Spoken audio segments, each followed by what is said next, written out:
और जब वो चीज़ आपके अंदर होगी तो नर्वसनेस होगी ही नहीं। सिंपल सी बात है। यहाँ पे कुछ बच्चे आए, हम इरेज किया, आज मैं आपको संज्ञा पढ़ाऊंगी। बच्चों को संज्ञा नहीं पढ़ना, शायद वो कहीं ना कहीं ट्यूशन्स ले रहे हैं, उनकी माँ बाप उनको पढ़ा रहे हैं, और कैसे पढ़ाना है, किस होप से पढ़ाना है, वो चीज़ इंपॉर्टेंट है। एंड जब आपको ये चीज़ स्माइल होगी, तो अभी तक बॉडी लैंग्वेज में बात करें तो आप ऐसे करके नहीं, कभी भी स्माइल नहीं करोगे, ऑटोमेटिकली आप ऐसे करके स्माइल नहीं करोगे, आप स्माइल हमेशा ऐसे ही करोगे। तो मुझे आपकी एक एक चीज़ पे नहीं काम करना पड़ेगा, स्माइल ही आपकी सब कुछ ठीक कर देगी। ठीक है, चीज़ समझ आई स्माइल पे? सेकेंड पॉइंट लिखो, क्या होना चाहिए सेकेंड पॉइंट स्माइल के बाद? थोड़ा एनर्जेटिक सा होना चाहिए। अच्छा, तो ढीला ढाला कैसे? स्माइल के बाद ढीला ढाला हो गया, बहुत करके दिखाते हैं एग्जांपल क्या है क्लास में अंतर हो अभी हो गया है। चलो मैं एक एक्टिंग करती हूँ, बताओ क्या कमी थी। बच्चों आज हम ना संज्ञा पढ़ेंगे, और संज्ञा में 3 के पार्ट होते हैं, और इसके बाद very good, eye contact.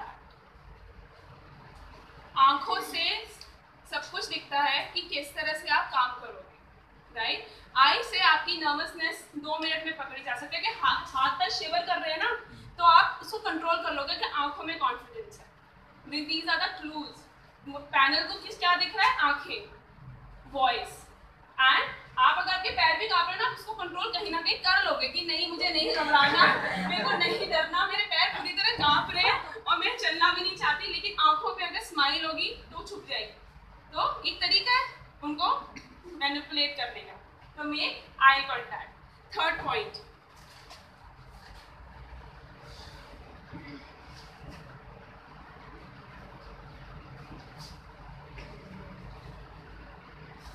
Use gestures. Gestures क्या होते हैं? कैसे? समझा रहे हैं, स्टेटिक खड़े होकर समझा रहे हैं तो इतना इम्पैक्ट नहीं होगा बच्चों पे, अगर हम उसको हैंड मूवमेंट के थ्रू या फेशियल एक्सप्रेशन के थ्रू कोई ज़्यादा। तो जेस्चर्स एक फ्रेज है, make yourself tree and use your branches. अगर एक बच्चा था, मुझे नहीं नाम, तो ऐसे बच्चों आज हम आपको ये पढ़ाएंगे, राइट? हमें वॉक नहीं करना, मॉर्निंग वॉक सुबह होती है ना? तो अपने आप को स्टैटिक रखो। स्टैटिक का मतलब ये नहीं कि बिल्कुल यूं हो जाओ, लेकिन आपके जेस्चर्स दिखने चाहिए कि बच्चा आज हमने ये पढ़ा, आपको क्या लगता है क्या पढ़ना चाहिए, इस तरह से हमारे मूवमेंट्स होने चाहिए। ठीक है, तो यूज जेस्चर्स। बीच में मैं पेडागोजिकल नॉलेज की बात लाती हूँ। Where were your pedagogical skills?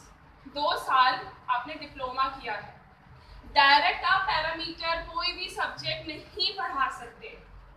How you start? Tell me, anyone stand up and then मुझे बताओ किस तरह से पढ़ाना चाहिए।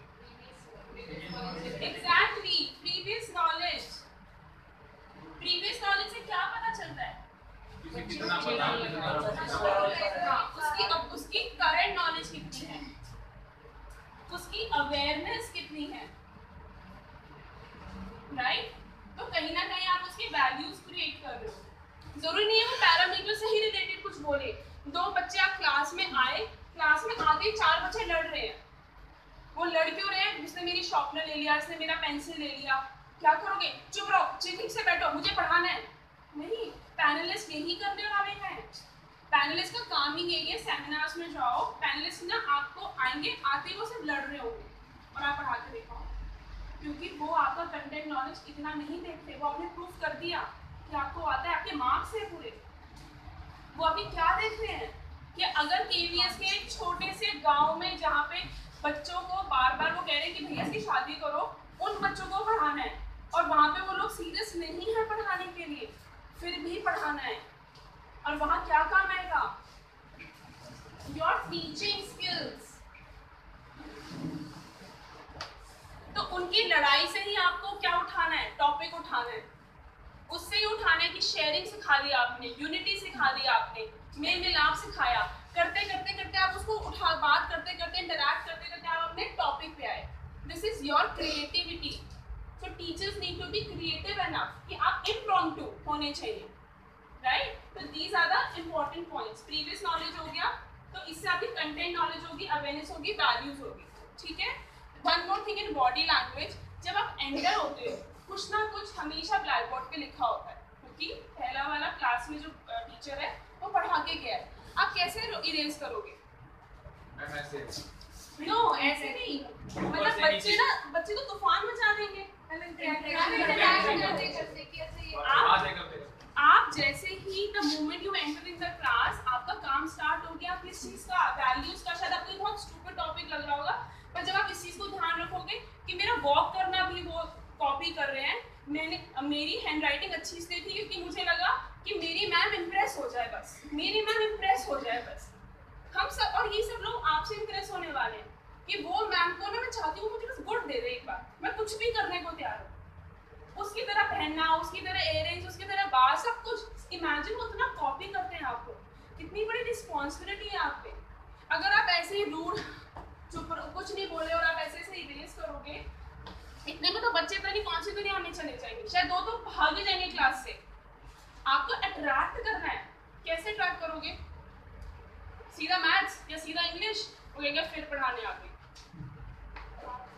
बात करके। तो बॉडी लैंग्वेज में कहीं ना कहीं मैं इंटरैक्शन को भी इंक्लूड करती हूँ। With smile, with eye contact, use gestures and interact. Hello बच्चों, कैसे हो आप सब? फॉर एग्जाम्पल आप फेस्टिवल से आए हो, दिवाली की छुट्टियों के बाद आए हो, और आपकी दिवाली की छुट्टियां कैसी रही? क्या करा मैंने तो बड़े रॉकेट फोड़े। अच्छा कैसे फोड़े? क्या कौन से फोड़े? कितने के आए? इतने के आए? अच्छा आपको पता है? फिर एक बच्चा अपना बोलेगा मैम मैंने तो रॉकेट नहीं फोड़े। क्यों नहीं फोड़े? मैम पॉल्यूशन होता है। अच्छा पॉल्यूशन कैसे होता है? करते करते करते आपने एनवायरमेंटल का ही एक छोटा सा 5 मिनट की बात कर दी, पैसों के ऊपर बात कर दी, सेविंग्स की बात कर दी, और फिर आप उसको उससे किससे जोड़ना है? अपने टॉपिक से। इंग्लिश पढ़ा रहे हो तो वोकैबुलरी बता दी, मैथ्स पढ़ा दिया तो जो उन्होंने पैसे बताए रॉकेट के कितने हैं उससे आपने कुछ बता दिया। अच्छा आपने तो 100 का था तो आपने 5 लिए तो कितने के हुए? करते करते अच्छा चलो आज हम ना इस पे कुछ और भी पढ़ते हैं। हाँ हाँ ma'am yes yes. Class manage हो गई, वैल्यू भी क्रिएट हो गया, आपकी नर्वसनेस भी इंक्रीज हो गई, बच्चे भी आपको सुनेंगे, जो होंगे बाहर वो भी आ जाएंगे, राइट। तो ये तो वैल्यू से देखो मैंने आपकी चीजें इंप्रूव करते जा रही हूँ, तो वो चीजें आपको हमेशा ध्यान रखनी है। उसके बाद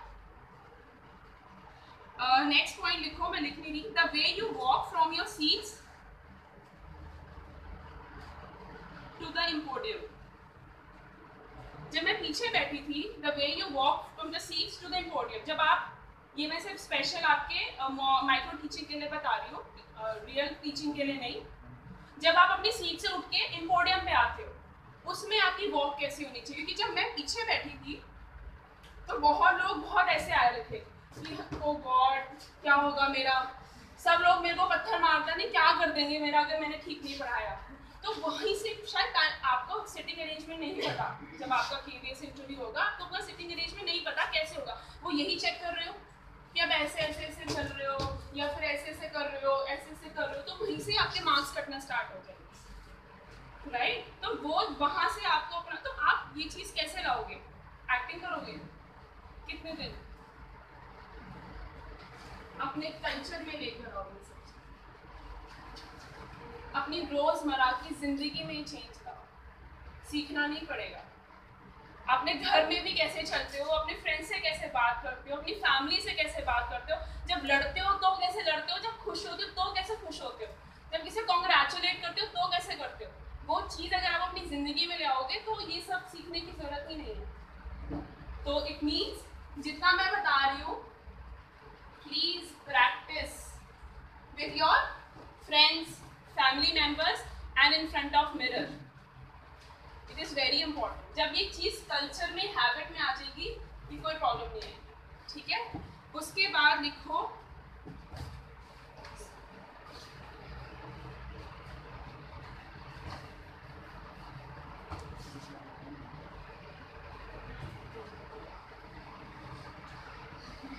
dress, specially for girls, your dupatta should be pinned properly. आप पढ़ते पढ़ते आप नहीं कंफर्टेबल होते, इट इज़ वेरी इंपॉर्टेंट। आपके बाल प्रॉपरली टाइड होने चाहिए, नो फ्लिक्स, नो कुछ, नथिंग। आपके फॉर बॉयज आपके no Puma shirt, no funky Yo Yo Honey Singh shirt at all, उसमें कुछ ऐसा नहीं लिखा होना चाहिए बच्चा पढ़ के कहे कि अच्छा सर इसका क्या मतलब है। You should be properly dress. और बहुत बच्चे नहीं थे, उससे आपकी नर्वसनेस दिखेगी।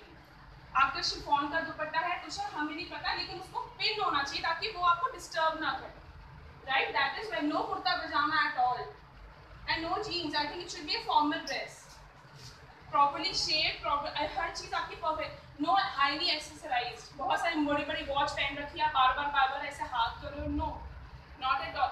जो पहनो बहुत ही simple, elegant and formal, that is important, जो मैंने नोट किया आपके बीच में, ठीक है? उसके बाद बॉडी लैंग्वेज से, ओके, मैंने आपको बताया कि टीचर्स का काम क्या होता है? कम्युनिकेट। हम कम्युनिकेट कैसे करते हैं? हाथों से। कम्युनिकेट हो रहा है, बोल भी रहे हैं, जेस्चर्स भी। हाँ, तो वर्ड्स को क्या बोलते हैं? लैंग्वेज से। कम्युनिकेशन का प्रोसेस क्या होता है? स्पीकर बोलता है, जब वो बोलता है तो वो कोड एंड डिकोडिंग होती है, और सेकंड बंदे को वो सुनता है।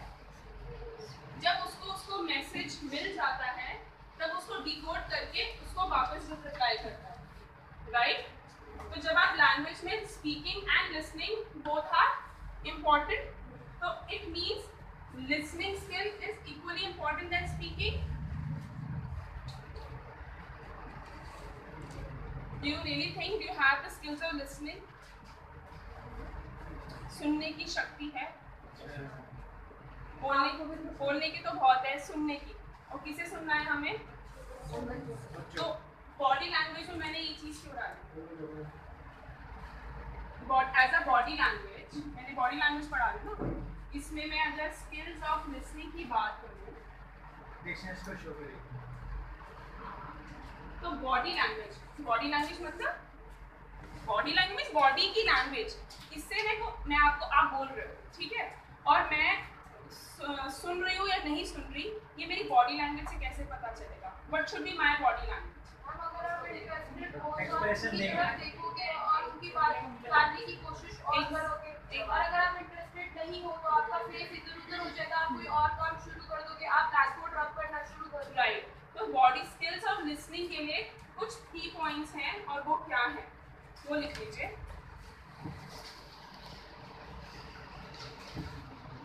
शो यू आर लिसनिंग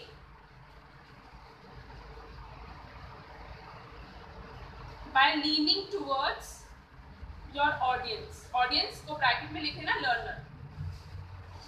अगर मैं इस तरह से बात करूंगी, हाँ क्या, अच्छा, फिर क्या हुआ, अच्छा, दिस शोज, मैं कुछ नहीं बोल रही, मैं क्या बोल रही हूँ? अच्छा, रियली, नॉडिंग, मैंने सर हिलाया। तो जब मैं ये पॉइंट्स डालूंगी और थोड़ा सा लीन हो जाऊंगी उनकी तरफ, फिर क्या हुआ? तो this shows eye contact, this shows कि I am very interested to listen their story. और यही तो वो चाहते हैं कि हमारी भी कोई बात सुने, घर में तो कोई सुनता नहीं है, राइट? और मैंने कुछ स्पेशल काम किया है, तो मैं, और उसी से ही आपकी बातें निकलेंगी, इसी से आपकी क्या निकलेगी? Previous knowledge. इसी से क्या निकलेगी? आपका पढ़ाने का start. It is always difficult to begin, right? It is always difficult to begin। कि मैं एंटर हुआ, एकदम से मैं एक इंटरव्यू के लिए गई थी, मैंने पूरी स्क्रिप्ट बना रखी थी बहुत बढ़िया, जैसे एंटर हुई एकदम से पैनलिस्ट ने इतने अजीब से क्वेश्चंस डाल दिए, मैं सब भूल गई, क्योंकि वहाँ पे वो क्या करने वाले आपको अंदाजा नहीं है। पर ये चीज़ तो इंटरैक्ट करना, उनको वैल्यू सिखाना, उनसे बातें करना तो आप कभी नहीं कर सकते। तो उसी से ही करते करते आप अपने मेन टॉपिक पे आ सकते हो, ठीक है? तो इसी से एक नेक्स्ट पॉइंट आता है, always make mind mapping, always do mind mapping or write some phrases or words.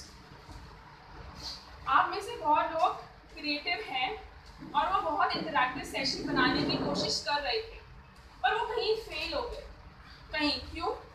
क्योंकि फॉर एग्जाम्पल वो आए और उन्हें एक स्टोरी बतानी स्टार्ट करी, ठीक है, वो स्टोरी बता रहे थे, बताते बताते वो कहीं खो गए, या वो चीज़ मैसेज जो स्टोरी से निकल कर आ रहा था वो पहुंच नहीं पाया। रीज़न क्योंकि उनके पास एक राइट मैप नहीं था कि मुझे कैसे स्टार्ट करना है, एक राइट फ्रेज ऑफ वर्ड्स नहीं थे कि मुझे कैसे बोलना है। हम स्क्रिप्ट नहीं बनाते, स्क्रिप्ट पूरी बनाओगे तो आप डर जाओगे कि अगर मैंने ऐसा नहीं बोला, ओ स्क्रिप्ट में तो ये लिखा था, मैं तो ऐसे नहीं।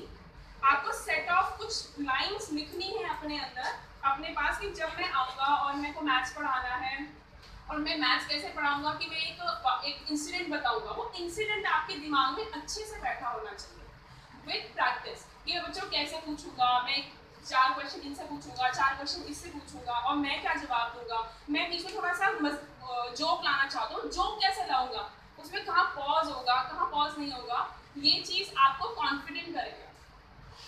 समझ आया? तो mind mapping is write some phrase words, do not write script at all. हम कई बार लेसन प्लान कैसे पढ़ाएंगे, पूरा 6 पेज का स्क्रिप्ट लिख देते कि मैं तो बस ऐसे पढ़ाऊंगी क्योंकि तुम्हें तो पूरा चांस मिलेगा। नहीं, बीच में उन्होंने टोक दिया आपको, तब आप कैसे करोगे, राइट? तो आपके फ्रेज और वर्ड्स होने चाहिए कि मैं ये एग्जाम्पल कोट करना चाहता हूँ तो मैं एग्जाम्पल ऐसे कोट करूँगी, मैं बच्चों से इंटरैक्ट करना चाहती हूँ तो मैं ऐसे करूँगी, मैं प्रीवियस नॉलेज चेक करना चाहती हूँ तो मेरी ये 4 क्वेश्चन होंगे, मैं बच्चों को जब होमवर्क दूंगी तो ऐसे दूंगी, मेरे को कुछ जोक बताना है तो मैं ऐसे कराऊंगी, अगर मैं एक्टिविटी कराऊंगी तो मैं ये होगा। तो आपके पास 5-6 चीजें होंगी एज अ टूल, तो this will work as a tool for your teaching learning, right? समझ आया? और बच्चों आज हम क्या पढ़ेंगे? इंग्लिश का सेंटेंस पढ़ेंगे, एब्स्ट्रैक्ट नाउन पढ़ेंगे, ये फिडलिंग, चौक को ये करना, ऐसे ऐसे ऐसे करना, this will not allowed at all. Many people are doing. Please write these things. आपको लगता है कि हम नहीं लिख कर रहे, don't fiddle, लिख लो।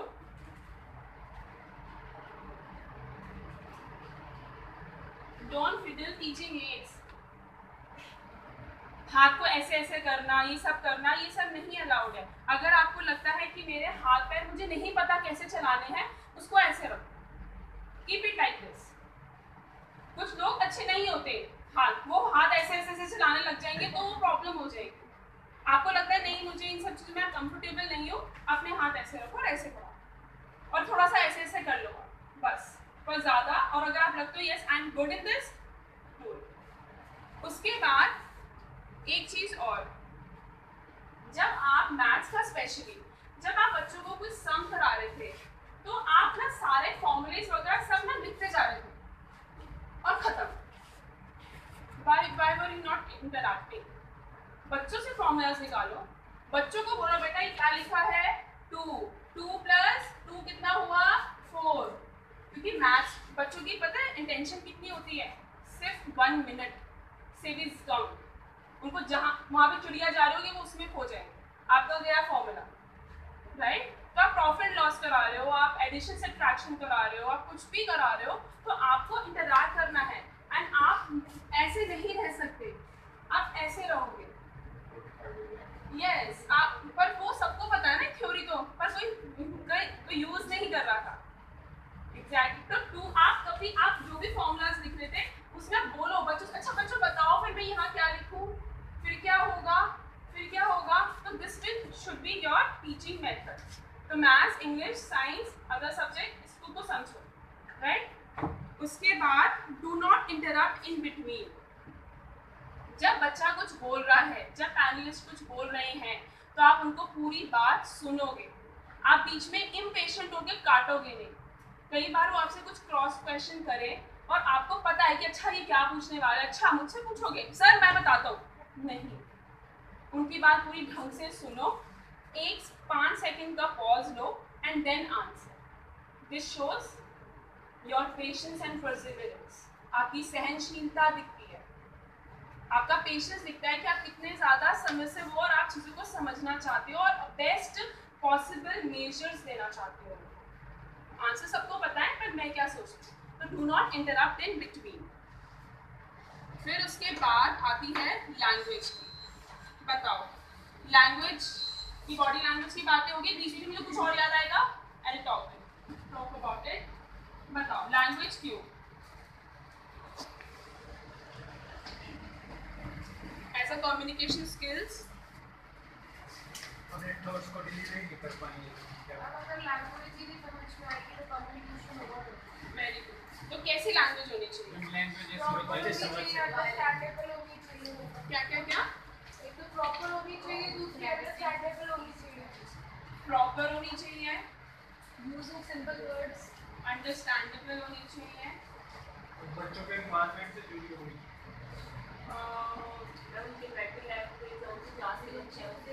क्लियर होनी चाहिए, एज पर देयर क्लास और मेंटल लेवल।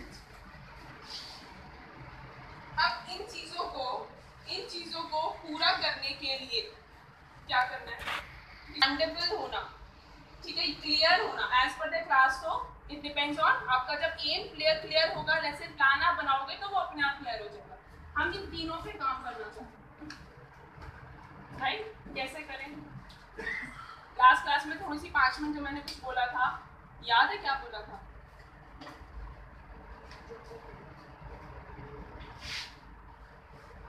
आज मैं आपको कम्युनिकेशन स्किल्स पढ़ाऊंगी। ऑडिबल होना चाहिए। और आपको पता है मैंने वहाँ पे गई थी, वहाँ पे मुझे ऐसा हो गया, ज्यादा जल्दी स्पीड नहीं ना तो मैं क्या कर रही हूँ? मतलब कर रहे हो। I am not opening my jaw. These are the mechanical things जो हमें लर्न करनी है। प्रॉपर होना चाहिए, आशावादी होना चाहिए, लाइफ में अच्छा करना चाहिए, जो भारतीय नारी बनना चाहिए, सब बातें सबको पता है, बच्चे फूल के समान है, सब पता है, पर करना कैसे? That is the important. हमें हाथ में औजार दे दो कि बेटा देख ये यूज कर लो, ये प्रॉपर अंडरस्टैंडेबल क्लियर सब हो जाए। तो वो पॉइंट्स क्या हैं? तो कुछ चीजें समझते हैं। हमारे दिमाग में लैंग्वेज कैसे वर्क करती है, हम टेलिंग यू दिस। हमारा जो लैंग्वेज पार्ट होता है वो एक, ये कहते हैं कि जो लैंग्वेज है ना वो एक डिवाइस है हमारे दिमाग में, और वो सिर्फ ह्यूमंस को दिया है। कम्युनिकेशन लैंग्वेज के फॉर्म में सिर्फ ह्यूमंस को दिया है। एनिमल कम्युनिकेशन भी है, लेकिन वो सिग्नल, साउंड्स और स्मेल के अकॉर्डिंग दिया हुआ है। लेकिन लैंग्वेज सिर्फ हमें दी है, जिसमें प्रॉपर ग्रामर है, रूल्स हैं और इंटोनेशंस हैं, स्ट्रेस है, ठीक है? तो लैंग्वेज कैसे काम करती है, एक मिनट, इससे पहले एक लाइन। सो लैंग्वेज सिर्फ लैंग्वेज नहीं, language includes accent, language includes intonation, language includes pronunciation, language includes chunking, language includes syllable, language includes stress.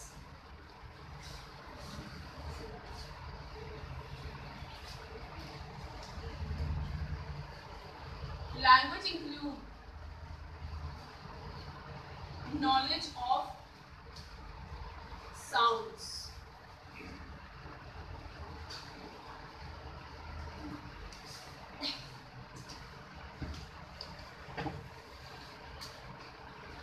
एक चीज बता सकते हो क्या क्या है ये सब?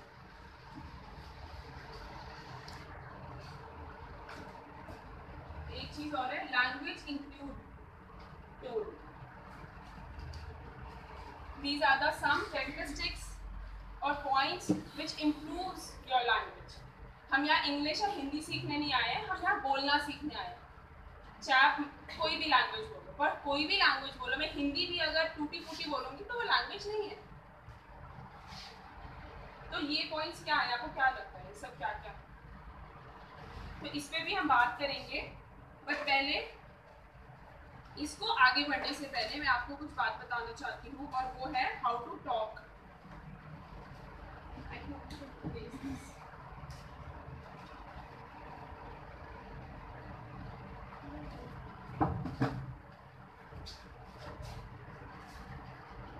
लैंग्वेज है वो हमेशा एक थॉट प्रोसेस है, राइट? हमारे दिमाग में क्या चल रहा है उसको हम लैंग्वेज की फॉर्म में बोलते हैं।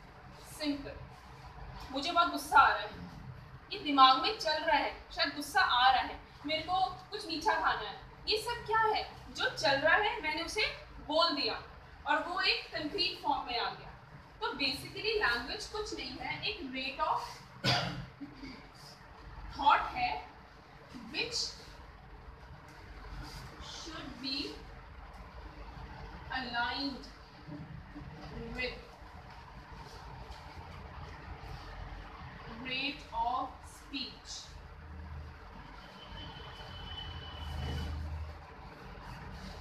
और जब हम फंबल करते हैं, जब हम बीच में फिलर वर्ड यूज करते हैं, जब हम बीच में अटकते हैं, तो वहां हम तब अटकते हैं क्योंकि ये रेट ऑफ थॉट है जो माइंड में चल रहा है, और ये जो रेट ऑफ स्पीच है जो माउथ में है, हमारे मुंह में, ये अलाइन नहीं है। आप बोल ही नहीं सकते अगर आपके थॉट्स नहीं है, राइट? हम जब लैंग्वेज सीखते हैं तो हम वोकैबुलरी सीखते हैं कि हमारे पास वर्ड्स होने चाहिए बोलने के लिए। आपको वर्ड्स ही नहीं पता तो एक्चुअली वो क्या होता है, उसको क्या बोलते हैं, हम ऐसा करते हैं। इसका मतलब ये नहीं है कि हमारे को बोलना ही नहीं आता, या हमें इंग्लिश नहीं आती है, हिंदी नहीं आती, मराठी नहीं आती। हमारे पास क्या कमी है? वोकैबुलरी। वोकैबुलरी क्या है? कोई थॉट ही तो है, दिमाग में थॉट है कि यार इसे क्या कहते हैं, अरे इसे क्या कहते हैं, वो आई हैव सीन, अरे वो ट्री। थॉट है, इमेज है दिमाग में, पिक्चर है, वर्ड नहीं है। और आपका रेट ऑफ थॉट कहाँ है?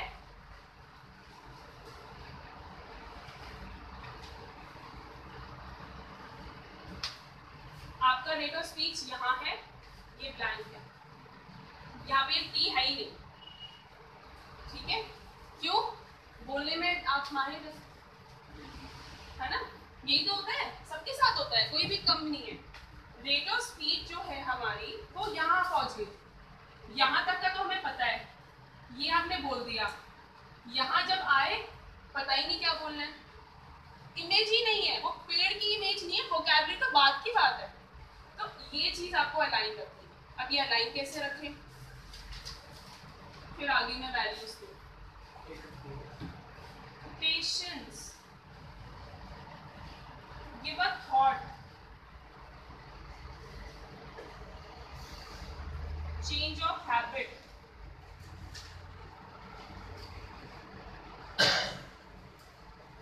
That is the most important thing. अगर आप जल्दी जल्दी बोलते हो तो कहीं ना कहीं फील करो आप अपनी लाइफ में भी शायद बहुत जल्दी भागते हो हर चीज के लिए, जल्दी काम करना, जल्दी खाना, जल्दी बोलना, जल्दी सब कुछ मिल जाए, जल्दी रिजल्ट आ जाए, जल्दी सब कुछ हो जाए, और जब नहीं मिलता तो गुस्सा आता है, फ्रस्ट्रेशन आती है, फिर मैं वैल्यूज पे आ गई, हर चीज उस पर आ गई। ये रेट ऑफ स्पीच ठीक होगी अगर शांति से आराम से काम करोगे तो अपने आप आपका रेट ऑफ स्पीच होगा। उसके बाद ये तो चलो एब्स्ट्रैक्ट बात होगी, ठीक है, मैकेनिकल बात करते हैं। अगर आपका jaw line, this is your face, जिससे ही बोल रहे हो आप, राइट, इससे अगर आप बोल रहे हो तो जब तक आपका जॉ वाइड ओपन होगा तो स्पीड विल बी स्लो। ठीक, आप करके देख लेना घर पे। एंड अगर आपका जॉ नैरो होगा तो speed will be fast. You know why? मुझे आम खाना है।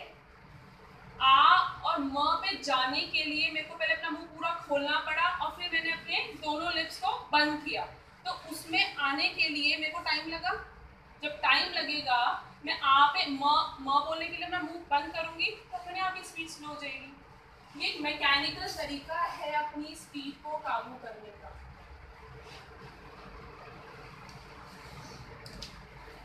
और ये थोड़ा आपका कैसा है, वैल्यू क्रिएटिंग।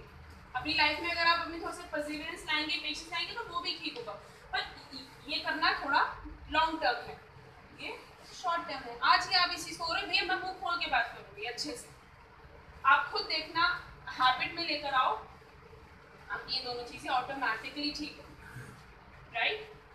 तो इसे कहते हैं वॉइस मॉड्यूलेशन। जो ये बात मैंने आपको बताई इसे बोलते हैं वॉइस मॉड्यूलेशन।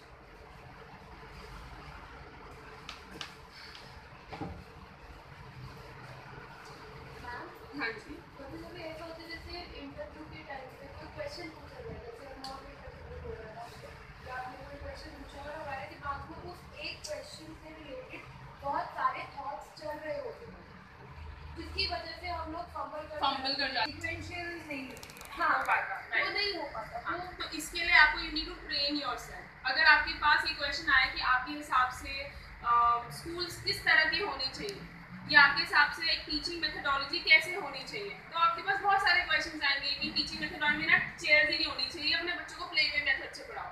एक आएगा नहीं, बच्चों को थोड़ा, आपके पास नंबर ऑफ थॉट्स आएंगे, पर you need to train yourself, give a pause, 4-5 second का अ साई ऑफ रिलीफ कि आपने क्वेश्चन पूछा है, मैंने सुन लिया, दे रही हूँ जवाब, ठीक है, एंड देन उसको फ्रेम करना स्टार्ट करो। और वो कैसे होगा?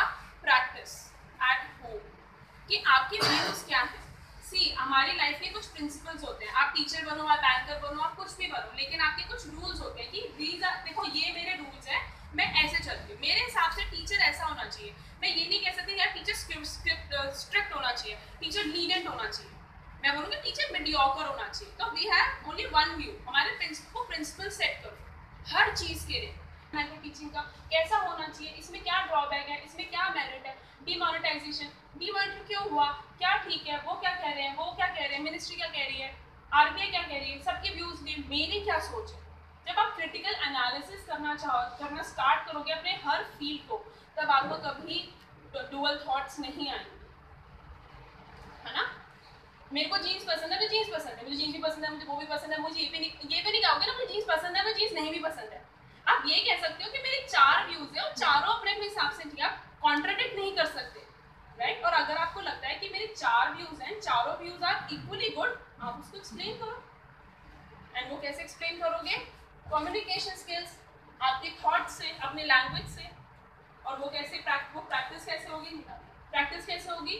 मेरे फ्रेंड्स, फैमिली, घर में कोई भी व्यूज आपके डिस्कस होते हैं, आप न्यूज़ देखते हो, वहाँ से स्टार्ट करो। तो शॉपिंग कर आ रहा है, वहाँ पे अपनी व्यूज डालो। हम ये नहीं करते, आई एम टेलिंग यू, नहीं करते हैं छोटी छोटी चीज़ों के लिए। बाहर रिक्शा इतने खड़े हैं, वो खड़े होनी चाहिए, हम सोचते ही नहीं है, we don't think about the world. और हम जब सोचते नहीं है तो हमारे पास दिमाग में थॉट्स ही नहीं है बोलने के लिए, हमारे व्यूज ही नहीं है, विचार ही नहीं है कि मैं क्या सोचती हूँ इन चीज़ों के लिए, राइट। जब नया आइडिया आता है ना, तो एकदम से लाइफ में ह्यूमन रेवोल्यूशन आ जाता है।